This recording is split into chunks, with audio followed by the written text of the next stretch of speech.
Dust clung to her dress, and her boots were worn from the endless miles of travel. In her hands she carried a small, faded suitcase, the only piece of home she had left.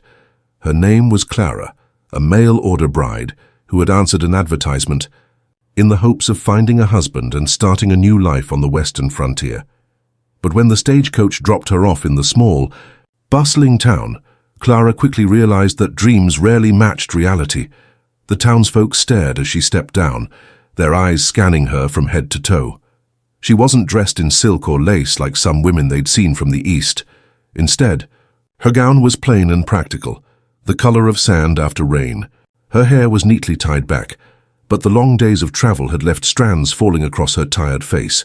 She looked neither glamorous nor wealthy, just an ordinary woman with extraordinary hope in her heart. Yet, hope alone wasn't enough. The first rancher who had written her stopped short the moment he saw her. His smile faded, and with a weak excuse about changes in his circumstances, he walked away. The second suitor looked her over, whispered something to his brother, and then shook his head. By sundown, word had spread. The mail-order bride wasn't what anyone wanted. The whispers in town grew sharper with every passing hour. She looks too old. She doesn't have much to offer. Plain, isn't she? Each word cut deeper than the last, though Clara kept her head high. She had crossed half the country with nothing but courage. Still, as the sun sank low, the weight of rejection pressed hard on her chest. That night, Clara rented a small, dimly lit room above the general store. She sat on the edge of the bed, clutching her suitcase to her chest, as if it could shield her from the loneliness. For the first time since leaving home, tears spilled freely down her face. Was this to be her fate? To come all this way only to be cast aside like an unwanted package? Outside, the town seemed to move on without her. Cowboys laughed at the saloon, wagons rattled down the dirt road, and lanterns glowed warmly in windows that belonged to families. Families she longed for but had never known, and yet, far beyond the chatter and gossip of the townsfolk, someone else had noticed Clara. On the edge of town lived a rancher named Samuel, a quiet widower who raised his young daughter alone. Samuel avoided gatherings, avoided conversations, avoided everything that reminded him of the wife he had buried years ago. His heart was closed, locked tight, and no one, not even his little girl, had the key. But the little girl had seen Clara. She had seen the sadness in her eyes. And though she was only a child, she understood something no one else in town did. This woman wasn't just another mail-order bride, she was someone who could change their lives. And soon, with one whispered question, the little girl would do what no man in town had dared. She would open the door to a future none of them could have imagined. Morning sunlight crept into Clara's small rented room above the general store. She rose quietly, her eyes swollen from the tears she had shed the night before. She folded her plain dress neatly, tied her hair back, and forced herself to smile in the mirror, though the reflection staring back at her felt like a stranger. Today, she told herself, would be different. With her small suitcase in hand, Clara stepped into the bustling dirt street. The town was alive with wagons creaking past, ranchers riding in with cattle, and women in bonnets carrying baskets of bread. But as she walked, the murmurs followed her like shadows. That's her, the mail-order bride. No wonder, no. One wanted her. Poor thing, she'll be gone by week's end. She tried to ignore the stares, but each whisper was a stone weighing her down. At the cafe, she bought a cup of weak coffee and sat alone. Groups of ranchers came and went, their boots heavy on the wooden floor. Some glanced at her, most didn't. Clara held the warm cup between her hands and wondered how long she could survive on the few coins she had left. What she didn't know was that across the street, in the shadow of the blacksmith shop, a pair of curious eyes were watching her. A little girl, no more than 8, stood clutching a rag doll. Her golden hair was in braids, though dust clung to the ends, and her dress was patched from many repairs. She stared at Clara with a mixture of curiosity and longing. Her name was Emily, daughter of Samuel, the widowed rancher. Samuel himself was tying his horse nearby, his hat pulled low, shoulders broad and tired from years of ranching. He noticed where Emily's gaze had wandered and frowned. "Come along, Emily," he said firmly. But Emily didn't move. She tilted her head, studying Clara the way children do when they sense something adults cannot. "Papa," she whispered. "She looks lonely." Samuel tightened his jaw. "That's none of our concern."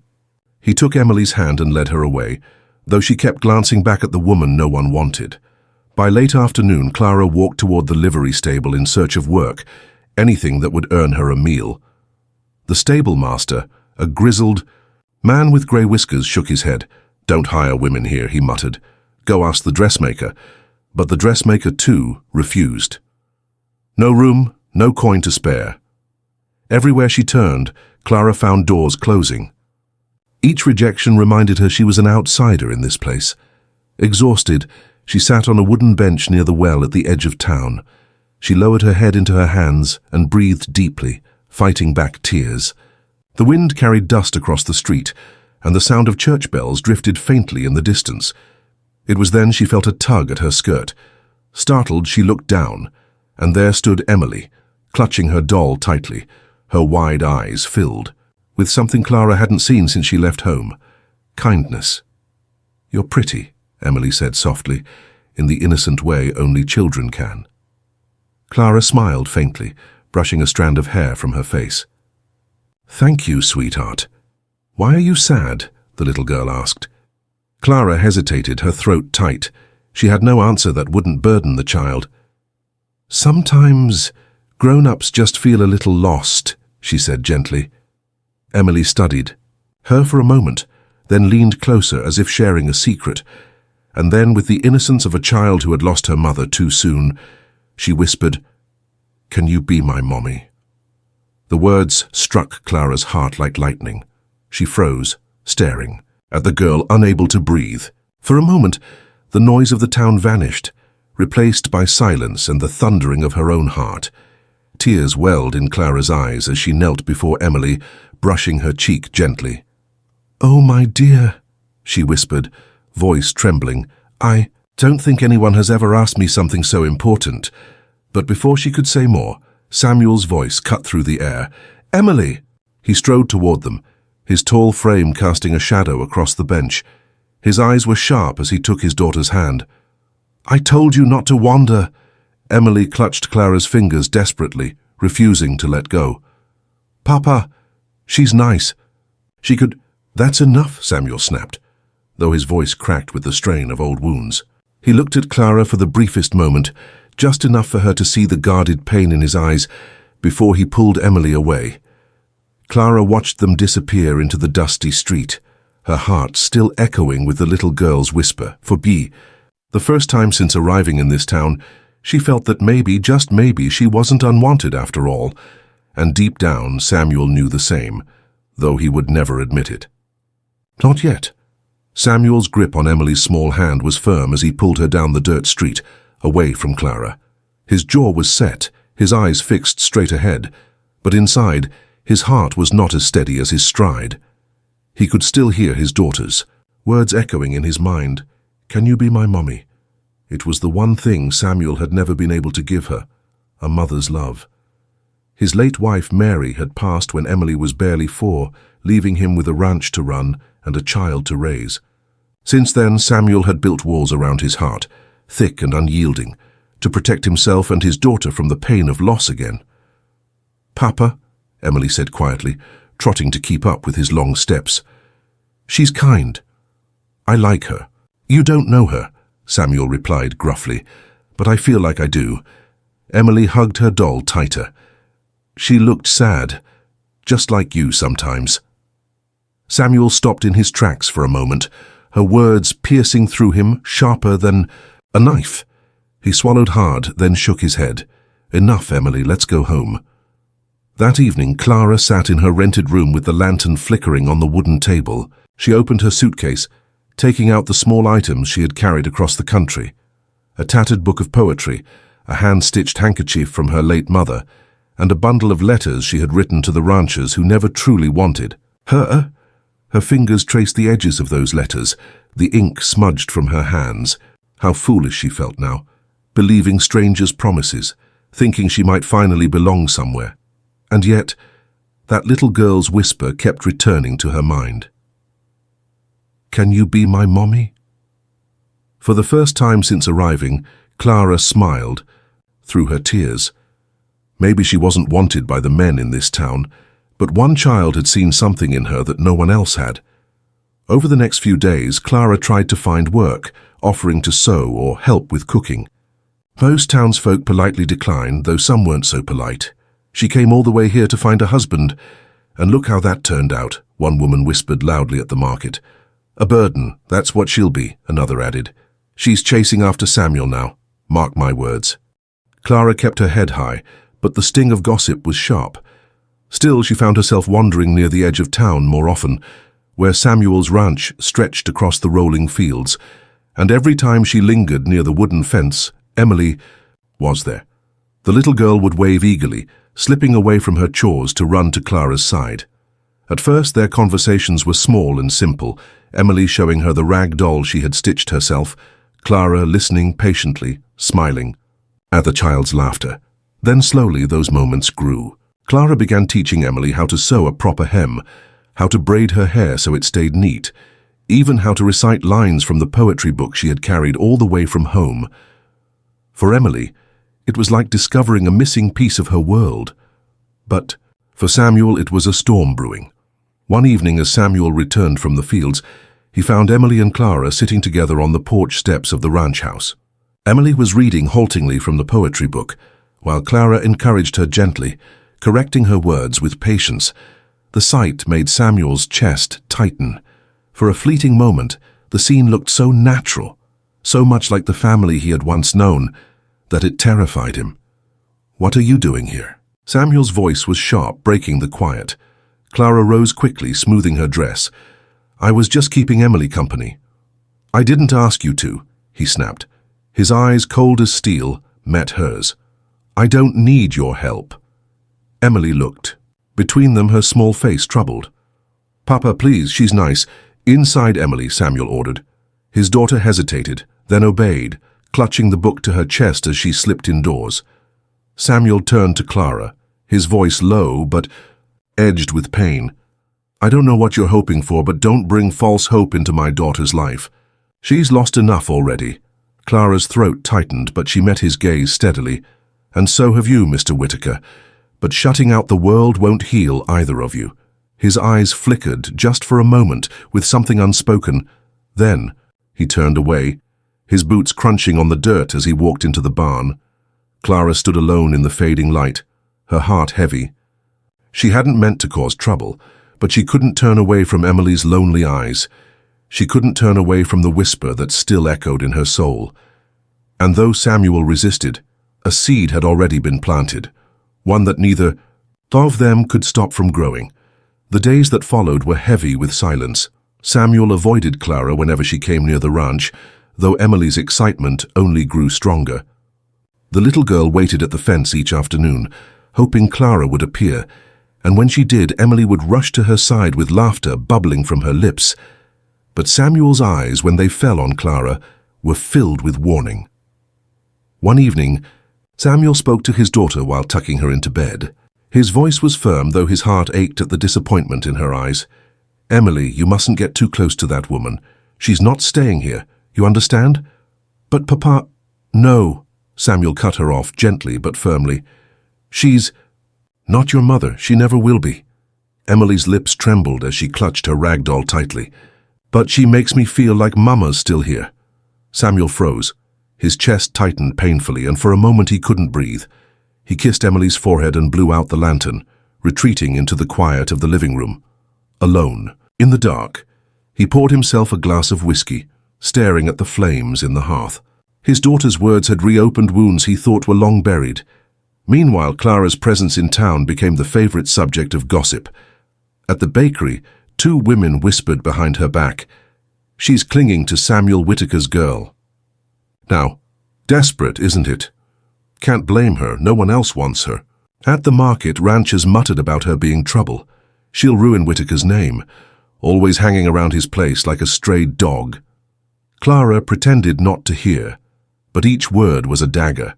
Her pride was worn thin, and at night, alone in her small room, She wondered if she should leave. She had come to the West seeking love, seeking family, but instead found scorn and loneliness. And yet, whenever she thought of walking away, she saw Emily's eyes. Those innocent eyes had asked the one question no one else ever had. "Can you be my mommy?" That whisper anchored Clara's heart. Still, doubt crept in. Maybe Samuel is right, she thought one evening as she folded her few belongings. Maybe I don't belong here. Maybe Emily deserves better than a stranger clinging to a dream. The breaking point came one Sunday at church. The congregation gathered, families filling the wooden pews. Samuel sat near the front with Emily at his side, her hand in his. Clara entered quietly, taking a seat in the back, her head bowed. She tried to remain invisible, but whispers rose like wildfire. There she is, sitting alone, as always. Doesn't she know when she isn't welcome? Emily spotted Clara and began to wave, but Samuel placed a gentle hand on her arm. "Not now," he murmured, but Emily's loyalty ran deeper than obedience. After the sermon ended, she darted from Samuel's side and rushed to Clara before he could stop her. The child wrapped her arms around Clara's waist, holding her tightly. The church doors filled with murmurs and gasps. Samuel strode forward, his face flushed with embarrassment and frustration. "Emily, come here now." But Emily shook her head stubbornly, clinging to Clara's dress. "I don't want to. She's kind. She listens to me. She cares." All eyes turned to them. Clara's cheeks burned, her heart racing. She looked down at Emily, then up at Samuel, her voice trembling but steady. "Mr. Whitaker," she said softly, "I never wished to intrude. But your daughter, she sees something in me no one else has. I can't ignore that." The church buzzed with murmurs, the judgment of the town thick in the air. Samuel's jaw tightened as he took Emily's hand, prying her gently away from Clara. "That's enough," he said, his voice low but firm. He didn't look at Clara as he led Emily out of the church. That evening, Clara sat on her bed, her suitcase packed. Tears blurred her vision as she clutched Emily's small handkerchief. The child had slipped it into her pocket after church. "It's time to go," she told herself. "I've caused too much trouble already. Samuel doesn't want me near his daughter. The town despises me. Maybe the West was never meant to be my home." But even as she resolved to leave, a storm brewed on the horizon. Dark clouds rolled in, heavy, with rain, and the wind howled through the town. By nightfall the storm would break, and when it did, every choice Clara had made, every tear, every rejection, every whispered word, would lead her to a moment that would change everything. Because sometimes fate doesn't wait for permission. Sometimes fate storms in, whether you're ready or not. The storm arrived with a fury no one in town had expected. By nightfall, the skies opened, and rain poured down in sheets, rattling rooftops and flooding the dusty streets. Winds howled like wolves, tearing shingles from houses and scattering debris across the town. The church bell clanged wildly in the storm, its rope tugged by the furious wind. Clara stood at the window of her rented room, clutching her suitcase. She had planned to leave that very night, but now the roads were rivers of mud, the stagecoach, postponed until morning. She pressed a hand to the glass, her heart pounding. Something felt wrong, terribly wrong. On the outskirts of town at Samuel's ranch, the storm battered the barn doors until they groaned against their hinges. Lightning flashed across the sky, illuminating Samuel as he rushed to secure the livestock. His shirt clung to him with rain, his hat lost to the wind. He fought with ropes and boards, but the storm was merciless. Inside the house, Emily sat trembling by the hearth, hugging her doll tightly. Thunder roared, rattling the windows. She called out, "Papa!" But her voice was lost to the storm. Then, a crash. The barn doors burst open, and the cattle inside panicked, bolting into the darkness. Samuel swore under his breath, chasing after them. He didn't hear the faint creak of the front door as the wind pushed it open. Emily, frightened by the noise, clutched her doll and whispered, "Mama." Then she stepped outside. Back in town, Clara could barely sit still. The storm clawed at her nerves. She paced the room, her heart thudding with unease. Something pulled at her, an instinct she couldn't ignore. She thought of Emily's wide eyes, her small voice whispering, "Can you be my mommy?" Clara snatched her shawl, threw it over her shoulders, and bolted into the storm. Rain lashed against her face as she fought her way toward the ranch, guided by flashes of lightning that lit the fields ahead. When she reached the ranch, her worst fear came true. The barn stood half-collapsed, cattle scattered into the night, and Samuel was nowhere to be seen. But more terrifying was the sight of the front door swinging wildly on its hinges. Clara's stomach dropped. "Emily!" she cried, racing into the house. But the hearth was empty, the child gone. Panic surged. Clara dashed back into the storm, calling Emily's name again and again. The rain drowned her voice, but she pressed on, her skirts heavy with mud, her shoes sinking into the soaked earth. At last, a faint cry reached her ears. "Papa! Papa!" Clara turned toward the sound. There, in the field near the edge of the woods, stood Emily, her small figure illuminated by a jagged streak of lightning. She was shivering, drenched and terrified, clutching her rag doll. "Emily!" Clara cried, sprinting to her. She scooped the girl into her arms just as the wind threatened to topple them both.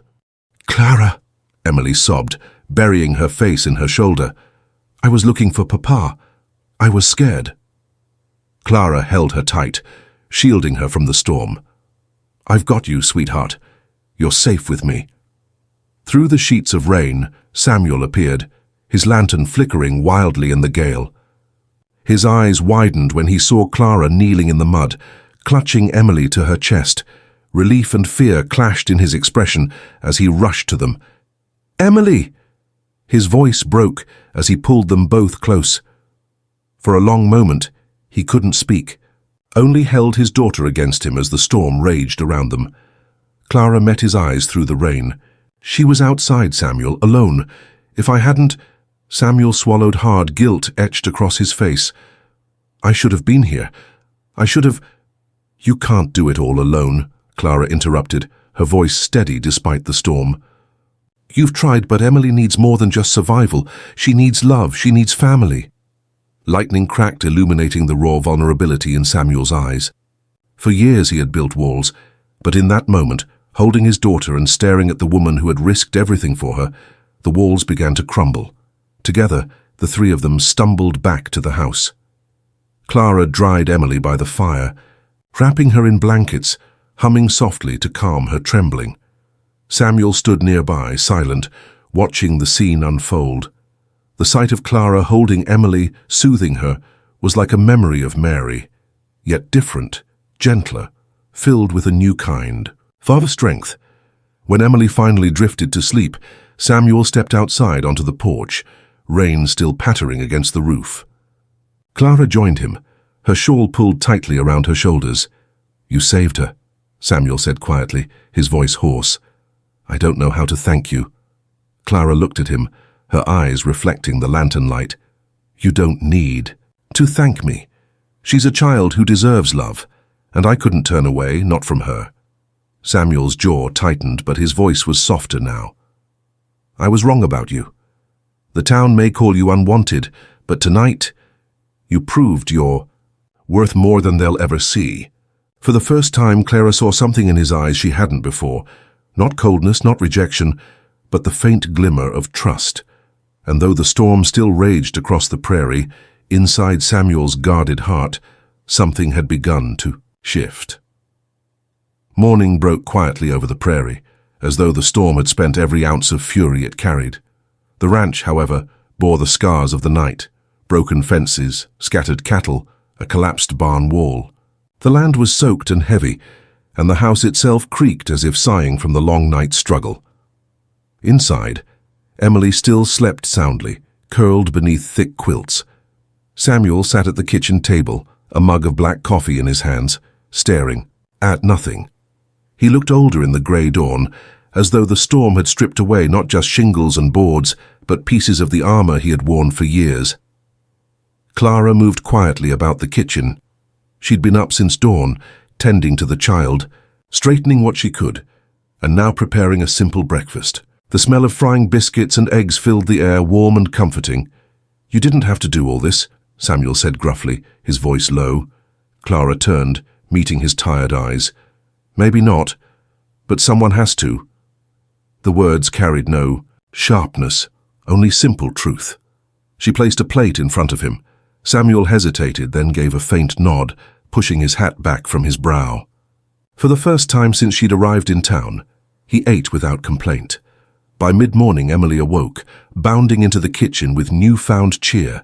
She clung to Clara's skirt, chattering about how the storm had sounded like giants stomping across the prairie.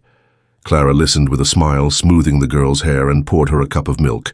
Samuel watched silently, the scene filling him with a strange mixture of warmth and unease. It had been years since anyone else had moved so naturally within his home. When breakfast was done, Samuel stood and cleared his throat. The ranch is in bad shape. I'll need to mend fences, track cattle. It's too much for one man. Clara's hands stilled on the dishes she was washing. She glanced back at him, a quiet challenge in her gaze. Then it's a good thing you're not alone. Samuel frowned. Clara, this isn't women's work. She dried her hands and turned to B. Face him fully. And what is cooking, sewing, keeping a child alive through a storm while you chased cattle? His jaw clenched, but he had no answer. Emily, sensing tension, piped up, Papa, Clara's strong. She can help. Samuel exhaled, rubbing the back of his neck. Fine, but stay. Close. Don't push yourself. Clara only smiled faintly. I've been pushing myself my whole life, Samuel. I'll manage. The next days unfolded in steady rhythm. Clara followed Samuel into the fields, her skirts tucked up, her hands blistered. From pulling wire and lifting posts, she helped herd frightened cattle back into the pen, coaxing them with a patience Samuel himself sometimes lacked. When the sun set, she turned her energy indoors, mending torn shirts, cooking meals that filled the house with warmth, and teaching. Emily her letters by firelight. At first Samuel tried to keep distance, but he couldn't deny the changes he saw. Emily laughed more freely now, her childish fears fading into excitement as she showed Clara her drawings or practiced reading aloud. The house, once echoing with silence, rang with life again. One evening, after a long day of repairs, Samuel paused at the doorway. Clara sat in the rocking chair, Emily in her lap, both giggling as Clara read aloud from an old tattered storybook. Candlelight softened Clara's face, and Samuel's chest tightened at the sight. It had been years since he had seen such gentleness fill his home, years since laughter had sounded so easy. Yet despite the quiet comfort building between them, Samuel wrestled with guilt. In his mind, allowing Clara into their lives felt like a betrayal of Mary, the wife he had buried beneath the oak tree on the hill. Late at night, he would sit on the porch, staring toward that tree, whispering apologies into the dark. Clara noticed the weight he carried. One evening, while Emily slept, she stepped outside to where Samuel sat in silence. The night was cool, stars pricking the wide sky. You don't have to say it, Clara said softly. I know your heart still belongs to her. Samuel looked up sharply, but Clara's expression held no bitterness, only understanding. I'm not here to replace her, Clara continued. No one could. But Emily... Her voice trembled slightly. Emily deserves a mother's love. And I have love to give. Samuel's throat tightened. He searched her face, torn between grief and gratitude. At last he murmured, You've done more for her in weeks than I thought possible. More than I've been able to. Clara stepped closer, her voice steady. Because you've carried the burden alone, you don't have to anymore. For a long moment, silence stretched between them. Then Samuel nodded, a small, almost imperceptible surrender. The days turned into weeks. With Clara's help, the ranch began to recover. Broken fences stood tall again, cattle returned to their pastures, and the barn walls were rebuilt. More than that, Samuel began to soften. He laughed again, quiet, rusty, but real, usually at something Emily said or at Clara's stubborn wit. At supper one night, Emily grinned brightly across the table. Papa, Clara makes this house feel like home again. Samuel's hand stilled on his fork. He looked at his daughter, then at Clara, who lowered her gaze shyly. Slowly he reached across the table, covering Emily's small hand with his rough one. He didn't speak, but in that quiet gesture Clara saw what he couldn't. yet put into words. Autumn settled over the prairie, crisp and golden. The air was cooler now, carrying the scent of harvest, and the fields stretched wide with fading grasses. The storm that had nearly torn Samuel's world apart was weeks behind them, but its memory lingered, just as the changes it brought still shaped their days. Clara had become a quiet, steady presence in the Whitaker household. She worked alongside Samuel with unflinching determination, and she laughed and played with Emily as if she had always been part of their family. Yet beneath it all, Clara carried uncertainty. Each evening when she tucked Emily into bed, the little girl whispered, "Don't leave us, Clara." And every time Clara smiled and promised softly, "I'm here, sweetheart." But in her heart she feared Samuel had not yet decided. She was no stranger to gossip. The town still whispered about her, still called her the unwanted bride. And, while Samuel treated her with growing respect, he kept his distance when it came to matters of the heart. Clara wondered, was she building her life on borrowed time? One Saturday, Samuel saddled his horse before dawn, telling Clara he had errands in town. She watched him ride away, her chest heavy with questions she could not ask. What she didn't know was that Samuel's destination wasn't the market or the blacksmith. He rode to the oak tree on the hill, the place where Mary lay. The earth there was soft with grass, the leaves whispering in the wind. Samuel dismounted and stood before the grave, hat in hand. For a long while he said nothing, only stared at the carved letters of his wife's name. Finally his voice broke the stillness. "Mary," he murmured, "I don't know how to do this. For years I've kept you here." He pressed a hand against his chest, as if letting go would mean losing you all over again. "But Emily, she needs more than memories. She needs a mother. And Clara has been more than I ever dared hope for." His voice caught, rough with emotion.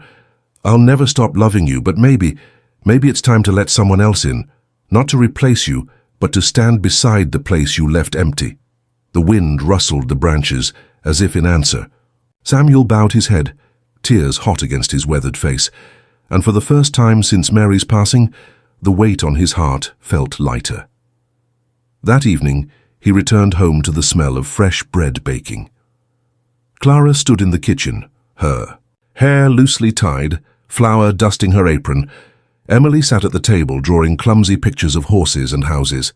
It was a simple scene, but it struck Samuel like lightning. This was home, this was family. And for the first time he realized he was ready to claim it.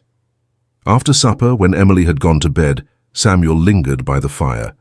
Clara began clearing the table, her movements quiet as though she didn't want to disturb the silence.